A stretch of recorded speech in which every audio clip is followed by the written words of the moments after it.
Hey, salut les élèves, comment que ça va?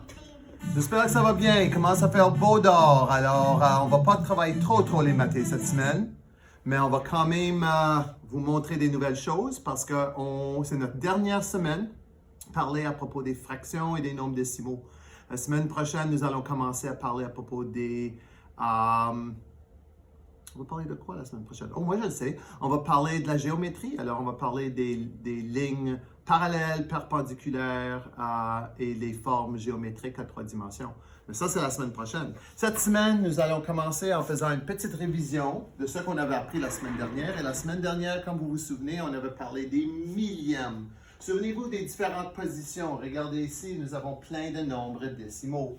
Alors, tous les numéros ici commencent avec 0 comme unité. Alors, 0 unité et 5 dixièmes. Ça, c'est dans la position des dixièmes. 0 unité et 67 centièmes. Ça, c'est dans la position des centièmes. Et 0 unité et 125 millièmes. Alors, millième, souvenez-vous, c'était 3 numéros après la virgule. Alors, j'espère que vous vous souvenez de cela qu'on avait vu la semaine dernière et j'espère que vous allez avoir aucun problème. Maintenant, si on regarde tous ces nombres décimaux, si on voudrait les mettre en ordre, du plus petit au plus grand, il faudrait vraiment changer tous les nombres décimaux pour que ça soit des nombres au millième. Comme ça, c'est beaucoup plus facile à comparer. Ici, c'est déjà au millième. Ici, c'est déjà au millième avec 990 millièmes. Ici, c'est au centième, au dixième, au centième, au dixième.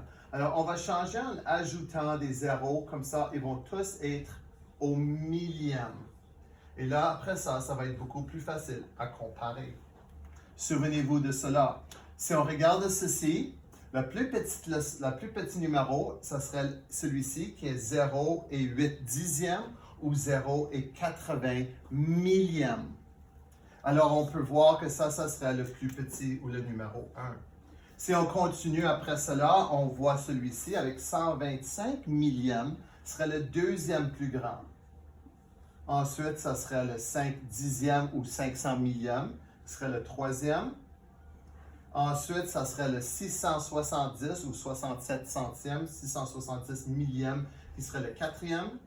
Le 800 millième ou 8 dixième serait le cinquième et le plus grand de ces nombres décimaux serait le 0 et 990 millièmes. Alors, c'est 99 centièmes ou 990 millièmes. Ça serait le plus grand. Alors, ça, c'était la révision de ce qu'on avait vu la semaine dernière et j'espère que vous vous souvenez de cela. Aujourd'hui, on va commencer à parler à propos de l'addition et la soustraction des nombres décimaux. Alors, ce que je vais faire, c'est que je vais vous faire une petite leçon qui ne devrait pas être trop difficile.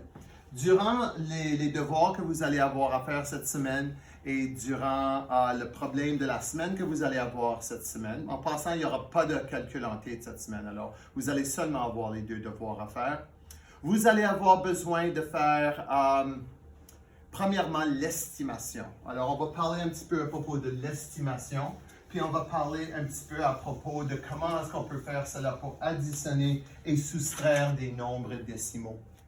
Si on avait quelque chose comme 0 et 370 millièmes et on voulait l'additionner à 3 et 727 millièmes. Regardez ici. Première chose que nous avons besoin de faire, c'est que nous avons besoin de faire une estimation. Puis pour faire une estimation, la meilleure chose, c'est de l'arrondir à l'unité près. Si on regarde ce numéro ici, arrondi à l'unité près, ça serait 0. Si on regarde ce numéro ici et on l'arrondit à l'unité près, ça serait 4. Maintenant, pourquoi on regarde l'unité? On regarde le numéro qui est juste avant. Est-ce que ce numéro-là est 5 ou plus? Non. Alors, ça va rester comme un 0. Ici, on regarde l'unité, puis on regarde le numéro qui est juste avant. Est-ce que ce numéro-là est 5 ou plus? Oui. Alors, ça va devenir un 4. 4 plus 0, c'est 4. Alors, notre estimation de cette addition serait 4. Ça, c'est important que vous soyez capable de faire ça. C'est quelque chose qui devrait être facile à faire, puis on devrait être capable de faire dans notre tête. Maintenant, quand on fait l'addition de nombres décimaux, la plus importante chose, c'est d'aligner les virgules. Si on n'aligne pas les virgules, on n'aura pas la bonne réponse. Très, très, très important. Une fois que c'est aligné, si jamais il n'y avait pas de 0 ici, ça serait de peut-être ajouter le 0 pour additionner les deux nombres qui sont au millième. Alors, 7 plus 0, ou 0 plus 7, c'est 7. 7 plus 2, c'est 9. 3 plus 7, c'est 10. Alors, comme toujours, on avait appris comment faire les additions plus tôt dans l'année. Et 3 plus 0 plus 1, c'est 4. Après ça, on doit remettre la virgule. Très important. Alors, on voit que notre réelle réponse pour cette addition est 4 et 97 millièmes. C'est comme ça qu'on lit le numéro. 4 et 97 millièmes. Notre estimation était 4, alors on voit qu'on a fait une très bonne estimation et qu'on a eu une très bonne réponse. Je vais faire un autre exemple. Et cette fois-ci, ça va être un petit peu plus compliqué parce que cette fois-ci, on va faire une soustraction et vous devrez tous vous souvenir comment faire la soustraction. Mais cette fois-ci, vous allez voir que la virgule va peut-être pas être exactement pareille. Si on fait quelque chose comme 32 et 7 dixièmes, et on voudrait soustraire 26 et 925 millièmes. Encore une autre fois, si on était en train de faire ceci normalement, peut-être qu'on dirait, ben, ce numéro est plus gros, alors on va le mettre en haut. Non, c'est pas plus gros. Parce que juste parce qu'il y a plus de numéros, c'est pas parce que c'est plus gros. On voit ici qu'il y a 26 unités, ici il y a 32 unités. Alors c'est celui-là qui est plus gros. Même si celui-ci semble être plus grand à cause qu'il y a beaucoup de dixièmes, centièmes et millièmes. Mais il ne faut pas prendre ça en considération. Prochaine chose, quand on va être en train de faire la soustraction, il va falloir qu'on aligne les virgules. Alors, c'est très important de ne pas faire quelque chose comme ceci. Ça serait faux. Ça serait mal. Parce qu'on voit qu'il y a une virgule ici, puis l'autre virgule est là. Alors, on ne doit pas faire cela. On doit s'assurer que les virgules sont alignées. Alors, on met la virgule, ensuite met le deuxième numéro comme ceci. Est-ce que tout le monde voit cela? J'espère que oui, ça c'est supposé être une virgule. Alors, prochaine chose qu'on doit faire, c'est on doit estimer quelle va être la réponse. Arrondis ceci à l'unité de près, qu'est-ce que ça serait? Vous avez raison, 33.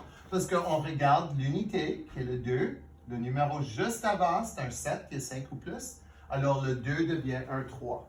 Alors, ça serait 33 moins. Ici, on arrondirait encore. On l'arrondirait à quoi? Parce que le numéro qui est ici, c'est 26 et 925 millièmes. Alors, c'est un peu plus gros. Bien, c'est beaucoup plus gros que 26, mais c'est un petit peu plus petit que 27. Parce qu'il y a 925 millièmes d'une unité là. Alors, on l'arrondirait à 27. Tout le monde devrait voir cela. Parce qu'on regarde l'unité, on regarde le numéro juste avant, qui est un 9, 5 ou plus. Alors, ça devient un 7. On est capable ensuite de facilement faire cette soustraction dans notre tête. 33 moins 27, c'est 6. Alors, moi, je dirais que mon estimation de cette soustraction va être 6. Ça, c'est super important qu'on commence en faisant cela. Comme ça, quand on fait la vraie soustraction, on va pouvoir voir est-ce qu'on a la bonne réponse. Maintenant, j'ai un autre problème, c'est qu'il n'y a rien ici. Alors, moi, je vais juste ajouter des zéros. Comme ça, ça va être 32 et 700 millièmes moins 26 et 925 millièmes. 0 moins 5, attention, vous vous souvenez quand on avait fait les soustractions, si on n'a rien, on ne peut pas enlever 5 de rien. Alors, il faut qu'on emprunte. Ça devient un 6. Ça devient un 10. Ça devient un 9. Ça devient un 10. Vous devrez tous vous souvenir comment faire les soustractions. 10 moins 5, c'est 5. 9 moins 2, c'est 7. 6 moins 9, pas capable, il faut qu'on emprunte.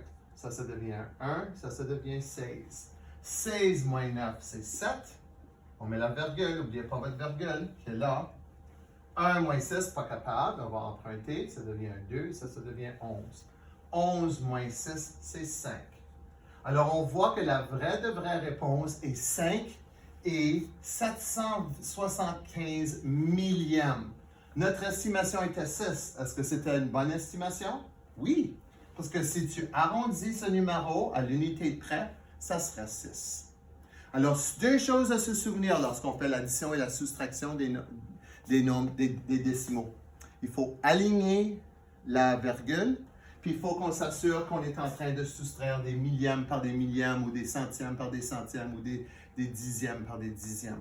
Alors, assurez qu'on ajoute des zéros s'il faut pour que ça soit plus facile à soustraire. OK? Alors, souvenez-vous de cela. Cette semaine, vous allez avoir deux choses à faire. Vous allez avoir le problème de la semaine, comme toujours, et vous allez avoir le devoir sommatif. Regardons ici qu'est-ce que ça a l'air le devoir sommatif. Je vais vous montrer cela dans quelques secondes. Et voilà. Alors, voici ce que votre devoir sommatif va avoir l'air.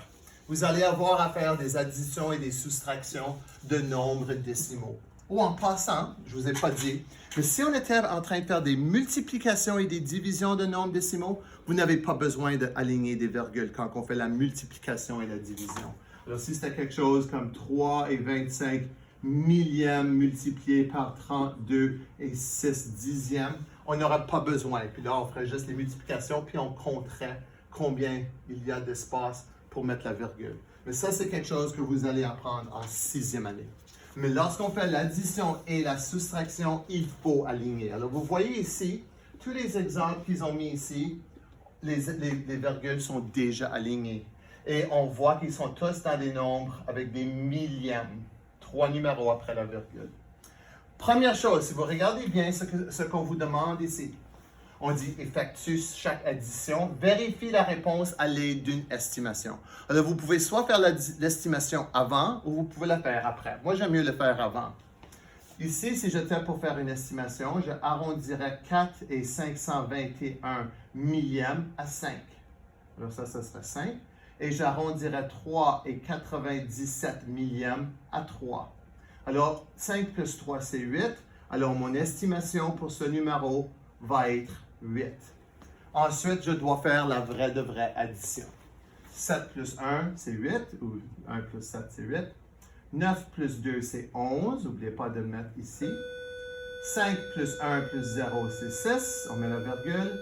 Et 4 plus 3, pardon, c'est 7. Alors, on voit que la vraie réponse est 7 et 618 millièmes. Mon estimation était 8, alors je sais que j'ai très bien fait. La même chose ici avec la soustraction. Faites d'abord une estimation, puis effectue. Alors, commençons en faisant une estimation. Arrondirons, on va aller voir ici. Le numéro après le 9, c'est un 7. 9 et 732 millièmes. Alors, j'arrondirai ce numéro à 10. Ici, je regarde le numéro après la virgule et c'est un 4. Alors, je le laisserai comme un 0. 10 moins 0, c'est égal à 10. Alors, mon estimation ici serait 10. Maintenant, je vais faire la soustraction, puis on va voir... Oh, attends une minute, ça fait la même chose. 10 moins 0, c'est 10. Alors, c'est beau. Là, je vais faire la vraie soustraction. 2 moins 9, faites attention, on ne peut pas dire 2 moins 9. Quand le numéro en haut est plus petit, il faut qu'on emprunte. Alors, le 3 va devenir un 2, ça va devenir un 12. 12 moins 9 est égal à 3. 2 moins 8, pas capable. Le 7 va devenir un 6, ça va devenir un 12. 12 moins 8, c'est 4. 6 moins 4, c'est 2. N'oubliez pas de mettre votre virgule. Et le 9 moins 0, c'est 9. Alors, ma vraie réponse est 9 et 243 millièmes. Mon estimation était 10. Pas mal bien. Même si on arrondit ça, ça sera plutôt 9. Mais quand même, j'ai fait des estimations pour savoir. Alors, je serais quand même super content si vous avez 10 comme votre estimation et que la vraie réponse serait 9 et 243 millièmes.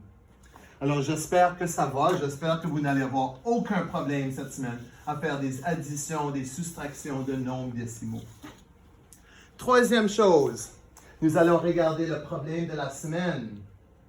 Et vous allez voir que le problème de la semaine, cette semaine, a à faire avec Gabrielle. Gabrielle reçoit un billet de 50 $ pour son anniversaire.